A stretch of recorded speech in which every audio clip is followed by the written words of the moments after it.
ছোটবেলা থেকে আমাদের সাথে দুইটা খুব খারাপ কাজ করা হয়েছে। এক নম্বর খারাপ কাজ, আমাদেরকে শেখানো হয়েছে অর্থই অনর্থের মূল, এই বিষয়ক ভাব সম্প্রসারণ আমাদেরকে করানো হয়েছে, যেই কারণে আমাদের মধ্যে একটা ধারণা চলে আসছে যে হ্যাঁ, টাকা পয়সা মনে হয় খুব খারাপ একটা জিনিস। এবং আরেকটা কারণ হলো টাকা পয়সা নিয়ে কখনোই ওপেনলি আমাদের সাথে কোনো কথাবার্তা বলা হয় নাই। বেশিরভাগ সময় টাকা পয়সা নিয়ে কথাবার্তা লুকানো হয়েছে, এবং বাবা মা যখন টাকা পয়সা নিয়ে কথাবার্তা হয়েছে বা কোনো ঝামেলা যখন হয়েছে, সাধারণত আমাদের থেকে একটু দূরে নিয়ে যে আমাদেরকে ওইটার মধ্যে ইনভলভ না করে বরং আমাদের থেকে আড়ালে যে ওটা নিয়ে কথাবার্তা বলা হয়েছে যেন এটা একটা ট্যাবু, মানে একটা খারাপ জিনিস। আসলে ব্যাপারটা এমন না। এবং আরেকটা যে স্যাড ব্যাপার হয়েছে বাংলাদেশের ইকোনমিতে, সেটা হলো আমাদের আশপাশে যারা বড়লোক হয়েছে তারা বেশিরভাগ সময় ঠিক উপায়ে বড়লোক হয় নাই। আমরা আশপাশে যখন বড়লোক মানুষজন দেখি বা বড়লোক মানুষের এক্সাম্পলের কথা যখন আমরা ভাবি, এমন এমন মানুষ আমাদের মাথার মধ্যে আসে যারা ঠিক পারফেক্ট রোল মডেল না। এদের মতো কেউ হইতে চায় না, যদিও তাদের অনেক টাকা হয়েছে। এবং এরা যেহেতু ঠিক উপায়ে বড়লোক হইতে পারে নাই, এই কারণে আমাদের মাথার মধ্যে বড়লোকের যে সিনারিওটা, যে পারসেপশনটা, সেটি একটু খারাপ হয়ে গেছে, যে কারণে মনে হয় টাকা পয়সাই মনে হয় খারাপ একটা জিনিস। আসলে ব্যাপারটা একদমই এরকম না। এবং এই রিয়ালাইজেশনগুলো যেগুলো আমি আপনাদের সাথে শেয়ার করবো আজকের এই ভিডিওতে, এগুলো আমি যখন থেকে বুঝতে পারছি তখন থেকে আমার পুরো জীবনের প্রতি দর্শনই অনেক বদলায় গেছে বলে আমি বিশ্বাস করি। এবং আমি চেষ্টা করবো আপনাদেরও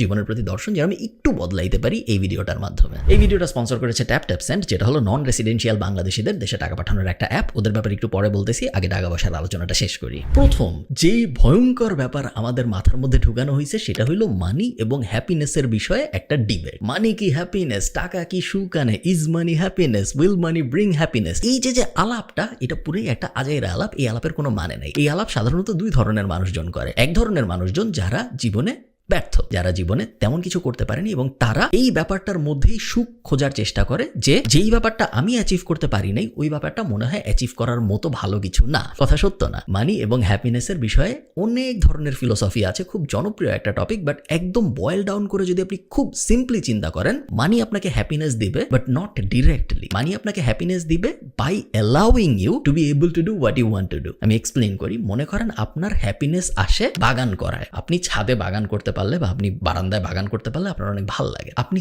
তখনই বারান্দায় সারাদিন বাগান করতে পারবেন বা ছাদে সারাদিন বাগান করতে পারবেন, বিশাল একটা ফার্ম কিনে আপনি সারাদিন বাগান করতে পারবেন যখন আপনার ফাইন্যান্সিয়াল ফ্রিডম থাকবে, যখন আপনার টাকা থাকবে। কারণ টাকা আপনাকে আপনার সময় ফেরত দেয়। টাকা যেহেতু আপনাকে আপনার সময় ফেরত দেয়, এই কারণে তারপরে আপনি আপনার ওই সময় দিয়ে যা করবেন ওইটার থেকে হ্যাপিনেস আসবে, সরাসরি টাকার থেকে হ্যাপিনেস আসবে না। এটা একটা খুব বড় ধরনের ভুল ধারণা, যেটা আমরা একদম ক্লিয়ারলি বুঝতে পারি না অনেক সময়। মনে করেন আপনার ট্রাভেল অনেক পছন্দ, টাকা দিয়ে আপনি ট্রাভেল করবেন না, টাকা দিয়ে আপনি এমন কিছু করবেন যাতে করে আপনার সময় বাঁচে, যেই সময়টা দিয়ে আপনি ট্রাভেল করতে পারতেছেন। So directly money will not bring you happiness, but money আপনার জীবনকে এমন একটা জায়গায় নিয়ে যাবে, মানি আপনার জীবনকে এমন একটা ফ্রিডম স্টেজে নিয়ে যাবে যখন আপনি আপনার সময়কে, আপনার হ্যাপিনেস আসে যেই জিনিসটায়, ওই জিনিসে ব্যয় করতে পারবেন। ওই জিনিসে ব্যয় করার মতো এনাফ সময়ও আপনার থাকবে এবং ওই জিনিসে ব্যয় করার মতো এনাফ অর্থও আপনার থাকবে। এই কারণেই পৃথিবীর বেশিরভাগ বড়লোক মানুষ সুখী। পৃথিবীর বেশিরভাগ বড়লোক মানুষ এই জন্য সুখী না কারণ তার ব্যাংক অ্যাকাউন্টে কোটি কোটি টাকা আছে। ব্যাংক অ্যাকাউন্টে কোটি কোটি টাকা থাকার কোনো মানে নাই। আপনার ব্যাংক অ্যাকাউন্টে 1 কোটি টাকা আছে ভার্সেস আরেকজনের ব্যাংক অ্যাকাউন্টে 10 টাকা আছে, দুই জায়গায় ব্যাংকের লাভ বা ব্যাংকের ক্ষতি। আপনার কি? টাকা তো কাগজের মধ্যে একটা নাম্বার ছাড়া আর কিছুই না। বাট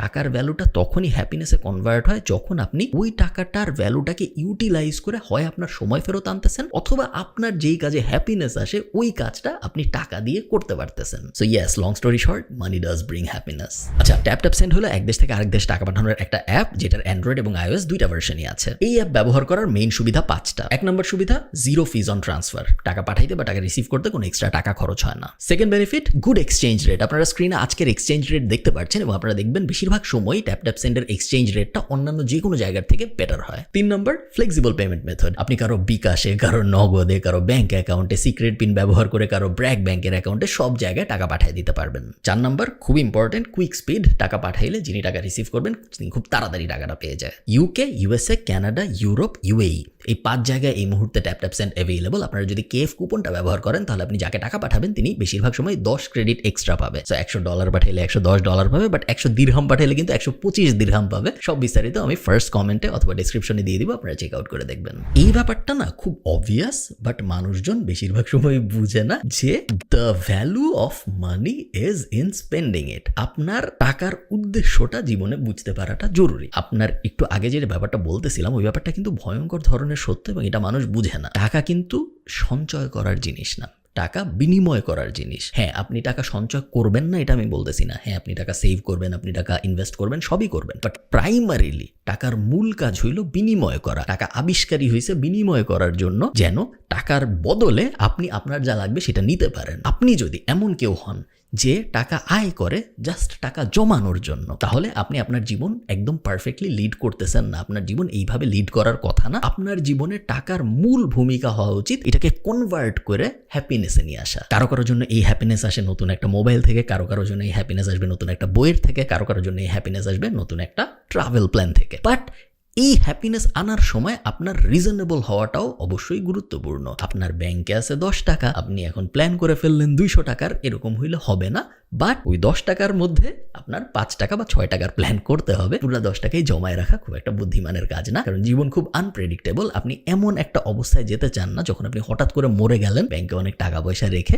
এটার কিন্তু কোনো মানে নাই জীবনে। Third, how you make money is very very important in the long run. আমরা এমন একটা সময়ে বসবাস করতেছি, এমন একটা যুগে বসবাস করতেছি যেখানে এভরিথিং ইজ ডকুমেন্টেড। আমরা কিন্তু ওই আমলে এখন আর নাই। 300 বছর 400 বছর আমলে ব্যাবিলনের র্যান্ডম একটা জায়গায় র্যান্ডম একজন কি করছে কেউ জানে না। ওই যুগে কিন্তু এখন আর আমরা নাই। এখন সবাই সব জানে এবং সব ডকুমেন্টেড। 40 বছর পরে বা 30 বছর পরে যে আপনি এরকম একটা দিন দেখতে চান না যখন আপনি মানুষকে বলতে পারবেন না যে আপনি কিভাবে আসলে আপনার টাকা আয় করেন। বড়লোক হওয়া যে উচিত এই বিষয়ে অনলাইনে বাংলাদেশে আমার থেকে বেশি কথা কেউ বলে নাই। অনলাইনে যে টাকা পয়সা নিয়ে কথা বলা যায় এই ব্যাপারটাই হয়তো আমি জনপ্রিয় করার একটা ভূমিকা রাখছি বলে আমার মনে হয়। এখন অনেক মানুষ টাকা পয়সা নিয়ে কথাবার্তা বলে। আমি যখন কথাবার্তা বলা শুরু করছি টাকা পয়সা নিয়ে 2017-18-তে, তখন এত মানুষ কথাবার্তা বলতো না। বাট টাকা পয়সা আপনি কিভাবে আয় করতেছেন এটা equally important if not more. যে টাকা আয় করার সাথে যখন আমরা এই ব্যাপারটা কম্পেয়ার করি, তার কারণ যেটা আমি ভিডিও শুরুতে বলছিলাম, এরকম অনেক মানুষ আমরা চিনি যারা আমাদের থেকে অনেক অনেক অনেক অনেক বড় লোক। তারা লুকায় থাকে, তারা কথা বলতে পারে না, তারা কোনো একটা মানুষে কোনো একটা ফাংশনে যে বলতে পারে না যে আমার টাকা পয়সা আয় কিভাবে হয়েছে, কারণ তাদের টাকা পয়সা আয়টা ঠিকভাবে হয় নাই। আপনার যেন ওইরকম না হয়, মানুষকে ধোকা দিয়ে, ফেক সার্টিফিকেট দিয়ে, ফেক কোনো একটা কাজকর্ম করে, কোনো একটা স্ক্যাম সাজায়, কোনো একটা বড় ই-কমার্স কোম্পানি সাজায়, ওইসব আমরা করবো না যখন দুনিয়ায় এত এত ভালো অপরচুনিটি আছে এবং প্রতিনিয়তই আরো নতুন অপরচুনিটির সৃষ্টি হচ্ছে। হ্যাঁ, আপনার ইনিশিয়ালি কষ্ট হয়তো একটু বেশি হবে, বাট 20 বছর পরে যে আপনাকে কেউ বলবে না যে ভাই তোমার টাকা পয়সা আসলে কিভাবে ইনকাম হয়েছে জিজ্ঞেস করলাম, তুমি তো কোনো উত্তর দিতে পারলা না, বা তোমার উত্তর একটা ঘাপলাওয়ালা উত্তর, এরকম যেন না হয়। আমি সবসময় জিনিসটাকে এমনভাবে চিন্তা করি যে আমি এইরকম একটা জীবন চাই না যেই জীবন, এবং এটাকে আমাদের সার্কেলের মধ্যে আমরা বলি নেটফ্লিক্স ডকুমেন্টারি লাইফস্টাইল। এমন আপনি জীবন চান না যেই জীবনটা নিয়ে নেটফ্লিক্স একটা ডকুমেন্টারি বানায় ফেলবে 10 বছর পরে, যে এই লোক কিভাবে ধোকা দিয়ে মানুষকে, বা এই লোক কিভাবে এরকম এরকম জিনিসপত্র করে বড় লোক হয়েছে, এই যে দেখেন এটা একটা ডকুমেন্টারি। আপনি চান না আপনার জীবন নিয়ে ডকুমেন্টারি হোক, এবং এই কারণে বড় লোক হওয়া important, but at the same time কিভাবে আপনি আপনার টাকা আয় করতেছেন এইটা ইকুয়ালি ইম্পর্টেন্ট।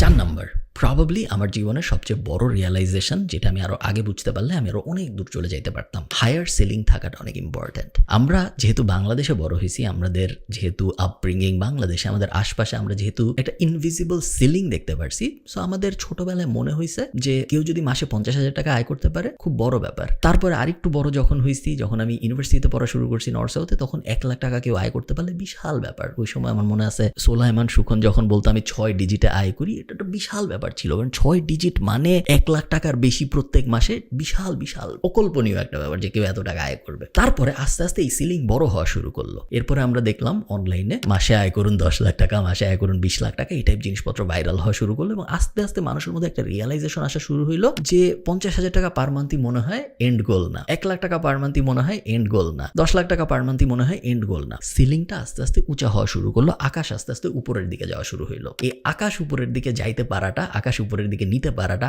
উপরের দিকে আকাশ আছে এই জিনিসটা চিন্তা করতে পারাটা খুব বড় একটা স্কিল। এই জিনিস সবাই করতে পারেন না। আপনি যদি এই জিনিসটা নিজের মনকে নর্মালি একসেপ্ট করাইতে নাই পারেন যে মাসে আসলে 10 লাখ টাকা আয় করা সম্ভব, তখন আপনার কাজকর্ম সবই হবে মাসে 50,000 টাকা, 60,000 টাকা, 70,000 টাকা আয় করার আশপাশে। আপনার মাইন্ডসেটই এমন হয়ে যাবে যে আপনি কখনোই 10 লাখ টাকা আয়ের এইমে যাইতে পারবেন না, তার কারণ আপনি মনে মনে আসলে বিশ্বাসই করেন না, ওইটা আপনার গোলের মধ্যেই নেই যে এই জিনিসটা পসিবল। আমার সাথে এই জিনিসটা হয়েছে, এবং এই কারণে আমি আপনাদের বলতেছি একদম পার্সোনাল এক্সপিরিয়েন্স থেকে, অনেক অনেক দিন পর্যন্ত আমার মনে হয়েছে মাসে 1 লাখ টাকা ইনকাম করাই মনে হয় এনাফ, মাসে 2 লাখ 3 লাখ 5 লাখ টাকা ইনকাম করাই মনে হয় এনাফ। আপনারা যারা আমার মতো, যাদের জীবনে খুব বেশি শখ আহ্লাদ নাই, যারা দামি জিনিসপত্র কিনতে হতো চায় না, তাদের এই জিনিসটা রিয়েলাইজ করার চান্স আরো বেশি। তার কারণ 1 লাখ টাকা আমাদের জন্য অনেক টাকা, আমরা কিছু করি না, আমাদের এত খরচ টরচ নাই, 1 লাখ টাকা কই খরচ করবো, তাই না? সো যেহেতু খরচ অনেক কম, এই কারণে 1 লাখ টাকা পার মান্থ আয় হইলেই মনে হয় অনেক টাকা আয় হয়ে গেছে, কারণ এই 1 লাখ টাকা দিয়ে আমি করার কিছু পাইতেছি না, আরো টাকা দিয়ে আমি কি করবো? বাট এটা খুব বড় ধরনের একটা ভুল, কারণ টাকা তো আপনি সবসময় নিজের জন্য আয় করেন না, টাকা আপনি আয় করেন সমাজের জন্য, বিজনেস আপনি দাঁড় করেন সমাজের জন্য, অনেক মানুষের উপকার হয় আপনি যখন টাকা আয় করেন এবং তারপর ওই টাকা খরচ করেন। সো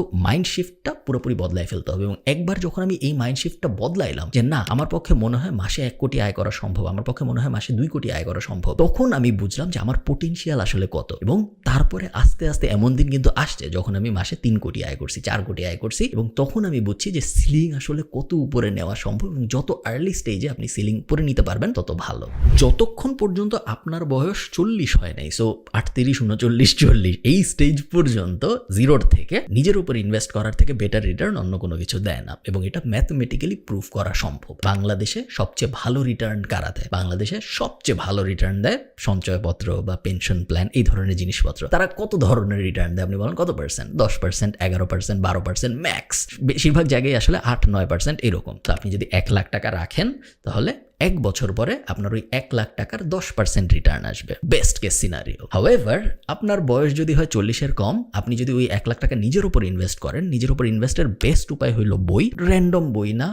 এখন আমি জানি সবাই বই লেখে, আমি যখন এই ভিডিওটা করতেছি তখন বই মেলা চলতেছে, এবং বই মেলার যে ব্যাপারটা ছিল আমি যখন ছোট ছিলাম ওই ব্যাপারটা এখন আর নাই। আজে বাজে বই লেখে মানুষজন, বই মেলা নিয়ে এক্সাইটমেন্ট সেরকম কাজ করে না মানুষের, এবং বেশিরভাগ সময় নেগেটিভ কারণে বই মেলা জনপ্রিয় হয় আমি এখন দেখি, উইচ ইজ ভেরি স্যাড। নিজের উপর ইনভেস্ট করার বেস্ট উপায় সবসময় বই মনে হয়েছে আমার, এবং এখনো আমার তাই মনে হয়। বইয়ের পরে হয়তো কোর্সের দিকে যেতে পারেন, বা আপনি যদি ফিজিক্যালি কোনো কিছু শিখতে পারেন, নট অলওয়েজ নেসেসারিলি টাকা আয় করা বা বিজনেস দাঁড় করানোর ব্যাপারেই শিখতে হবে। নিজের উপর যে কোনো ধরনের ইনভেস্টমেন্ট আপনাকে ওই 10%-এর থেকে বেটার রিটার্ন দিবে টিল অ্যাবাউট 40। একবার যখন আপনার বয়স 40 হয়ে যাবে, এরপরে আপনি নিজের উপর যতই ইনভেস্ট করেন, আপনি দেখবেন নিজে আপনি আর অত ভালো ইমপ্রুভ করতে পারতেছেন না নিজেকে। ইমপ্রুভমেন্টের রেট 40-এর পরে আস্তে আস্তে কমা শুরু করে, এবং তখন আপনি দেখবেন আপনার কোনো কিছু শিখতেও অনেক কষ্ট হচ্ছে, আপনার কোনো কিছু বুঝতেও অনেক কষ্ট হচ্ছে, স্পেশালি নতুন জিনিস, যে জিনিস আপনার আগে কোনো ধারণা ছিল না, ওই জিনিস এখন আয়ত্ত করতে অনেক অনেক বেশি কষ্ট হচ্ছে 40-এর পরে। যে ওই সময় আপনার জন্য, আপনার কাছে যদি 1 লাখ টাকা থাকে, সঞ্চয়পত্র বেটার মনে হয়, কারণ সঞ্চয়পত্র আপনাকে তখন 10% দিবে, এটলিস্ট 10% দিবে। আপনি নিজের উপর ইনভেস্ট করলে হয়তো 10% তখন আর পাবেন না, বাট যতদিন পর্যন্ত আপনার 40 হয় নাই ততদিন নিজের উপর ইনভেস্ট করলে কম্পাউন্ড ইন্টারেস্টের হিসাবে আপনার 50, 60, 100, 150, 200, 1000% রিটার্নও আসতে পারে। এই জিনিসটা আমরা কখনো বুঝি না, বাট এই জিনিসটা যদি আপনি বোঝেন, আমি শিওর আপনার জীবন অন্যদের থেকে অনেক অনেক অনেক ভালো হবে। এই ছিল আমার মানি রিয়েলাইজেশন, এবং অনেক কিছুই আপনাদের হয়তো মনে হবে যে এইটা কি বলতেছে, অনেক কিছুই আপনার মনে হবে যে এটা তো আমি জানতামই। এই প্রত্যেকটা ব্যাপার আমি যখন একদম আত্মস্থ করতে পারছি এবং এই ব্যাপারগুলা অনুযায়ী আমার জীবন ডিজাইন করছি, তখন থেকে আমি আমার জীবনে একদম আপওয়ার্ড কার্ভ গ্রোথ দেখছি, যেটা আমি আগে কখনো দেখিনি। এবং প্রতিনিয়ত এখনো আমি অ্যাক্টিভলি ভাবি, যদিও আমার দরকার নেই তারপরেও আমি ভাবি কিভাবে আমি আমার সিলিং আরো উঁচা করবো, কিভাবে আমি আরো বেশি অ্যাচিভ করবো। Not because I need it, আমার দরকার নেই, বাট বিকজ আমি জানি আমি যদি আরো অ্যাচিভ করি অনেক মানুষের হেল্প হবে, ইনক্লুডিং পুরা সমাজ। নট লাইক যে আমার বাপ মায়ের হেল্প হবে বা আমার ভাই বোনের হেল্প হবে, হ্যাঁ ওদের তো হেল্প হবেই, আমার তো হেল্প হবে, বাট আমি যখন আরো বেশি ইনকাম করব, আমি যখন আরো বেশি অ্যাচিভ করব, এবং আমি যখন আরো বেশি খরচ করব, আমি যে দোকানটা থেকে চাল কিনি ওই দোকানে যে চাল বেচে তার বাচ্চার স্কুলের ফিতে আমি অবদান রাখতে পারবো যখন আমি ওই দোকান থেকে চাল কিনবো। টোটাল জিডিপিতে আমি অবদান রাখতে পারবো যখন আমি বেশি ইনকাম করব এবং আমি বেশি খরচ করব। ওই মাইন্ড শিফটটা চেঞ্জ করাটা না একটা বড় বড় নিয়ামক আমার মনে হয়, যেটা সবাই করতে পারে না। ভালো থাকেন সবাই, সবার সাথে আমার দেখা হবে পরের কোনো একটা ভিডিওতে। টাটা।